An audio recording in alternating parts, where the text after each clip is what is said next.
100 years ago today, Henry Edward Berg, better known as Harry Greb, aka the Pittsburgh Windmill, challenged Gene Tunney for his American Light Heavyweight Championship.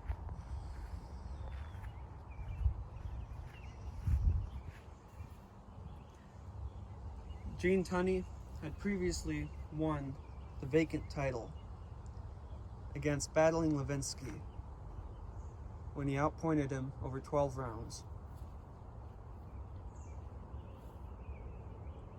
Greb had previously fought Mike O'Dowd for the middleweight championship in a no-decision bout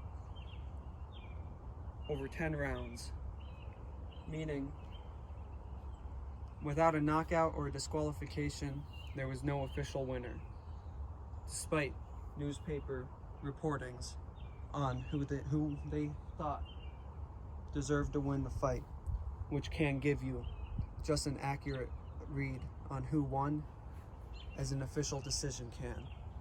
As we all know as boxing fans, we don't like a lot of the decisions. He had also fought for the World Light Heavyweight Championship against battling Levinsky while Levinsky was champion. That was also a no-decision bout. Greb was reported to have won against Levinsky and lost against O'Dowd, but he did not knock them out, so he was not a champion up until that point. Tunney had not fought for a world championship up until that point, but he was recognized as the American champion, like I said, and that still held a lot of weight in boxing.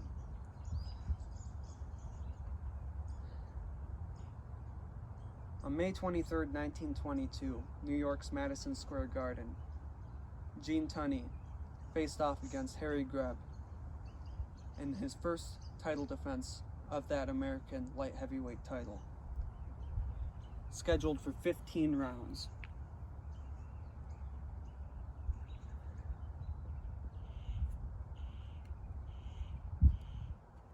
Greb was a veteran of 223 fights, and Tunney only 49,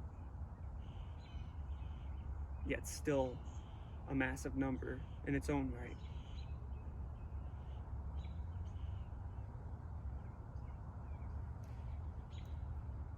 Gene Tunney was the champion, Harry Greb was the challenger, yet Harry Greb was a 3-1 betting favorite to win the fight. And over the course of 15 rounds, he cut and bloodied Tunney's eyes, nose, and mouth, outfought him on the inside and outside for virtually all of the fight, with the most generous one could be to Tunney was to give him the 3rd round and a portion of the 13th, as described by the newspaper articles of their day. Greb won the unanimous decision in 15 rounds and was crowned the new American light heavyweight champion. Although not an official title, it meant a lot, and still does, as he is frequently listed as having been a world champion at light heavyweight. The reason behind that is because of his manager, Tex Rickard, who offered the reigning world champion at light heavyweight, George Carpentier, who had defeated Levinsky for his championship when he was world champion. They had offered them $150,000 to fight Harry Greb. When you adjust for inflation, 1922 to 2022, $150,000 is the equivalent of $2.6 million today. Carpentier's manager declined the offer, claiming that they had 2 bouts already scheduled.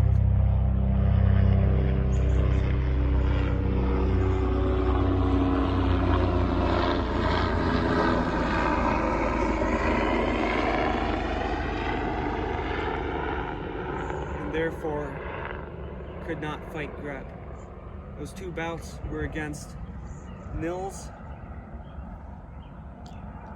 and Beckett, 2 lesser fighters in comparison to Greb, but 2 fighters who he did not fight as champion.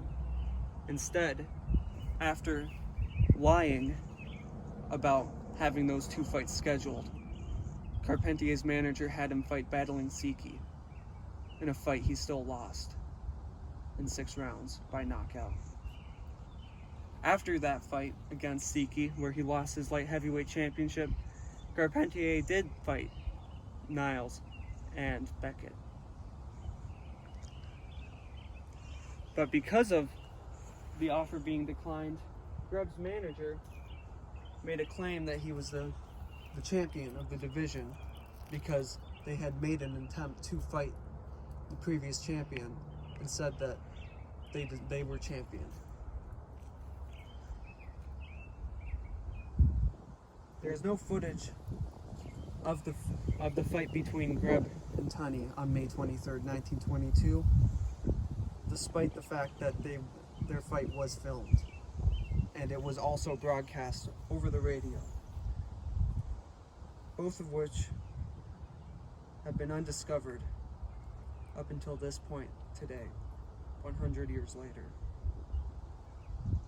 People have searched long and hard for decades to find it. And some people have said that it does exist, just hidden away for private collectors who don't want the world to see it. And unfortunately,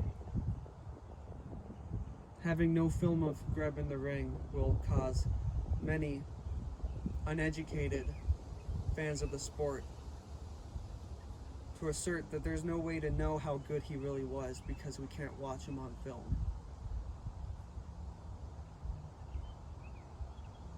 He was the only man to beat Gene Tunney, and he did that 100 years ago today.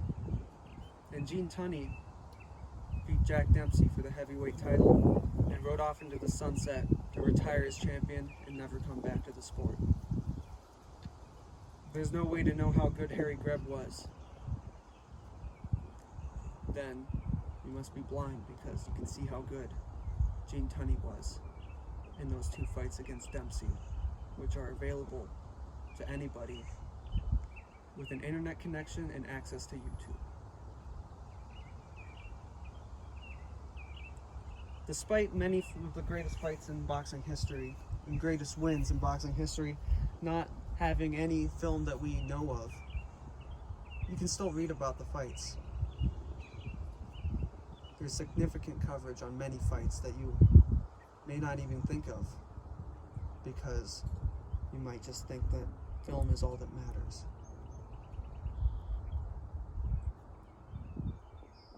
But as you see, people still recognize Harry Greb.